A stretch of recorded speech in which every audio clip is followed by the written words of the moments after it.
ఒక గ్రామంలో రీతు అనే 10 సంవత్సరాల వయసు గల అమ్మాయి తన తల్లిదండ్రులతో కలిసి ఉండేది. ఆమె చాలా బుద్ధిమంతురాలు మరియు జ్ఞానవంతురాలు. ఎప్పుడూ కొత్తగా ఆలోచించేది. రీతు ఒకరోజు వాళ్ళ నాన్నగారితో కలిసి బజారుకు వెళ్ళింది. ఆమె తండ్రి కోడిగుడ్లు అమ్మే వ్యాపారం చేస్తాడు. కానీ గుడ్లు కొనడానికి ఎవరూ రావడం లేదు అని వాళ్ళ నాన్నగారు బాధపడుతూ ఉంటారు. వ్యాపారం సరిగ్గా లేకపోయినందున ఆమె తండ్రి బాధపడుతుండడం చిన్నది చూసి ఒక సలహా ఆలోచిస్తుంది. ఆమె కోడిగుడ్లు ఒక బుట్టలో పెట్టి దాని పక్కన ఒక చిన్న బోర్డు పెట్టింది.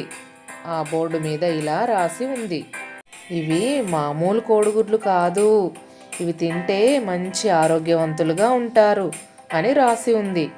ఈ వాక్యం చూడగానే చాలామంది ఆసక్తిగా వచ్చి గుడ్లు కొనడం మొదలుపెట్టారు. కొద్ది గంటల్లోనే కోడిగుడ్లు అన్నీ అమ్ముడుపోతాయి. ఇది చూసి తన తండ్రికి ఆశ్చర్యం వేసి తన కూతుర్ని నీవు ఏం చేశావు అని అడుగుతాడు.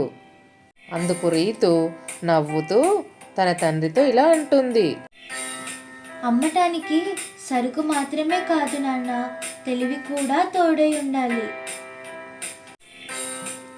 మన కోడిగుడ్లు కొత్తగా ఏమీ లేవు, కానీ వాటిని ఆకర్షణీయంగా చూపించగలిగాను.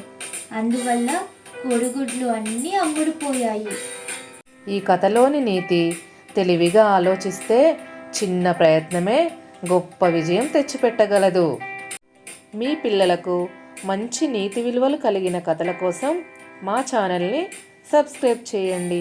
Thank you.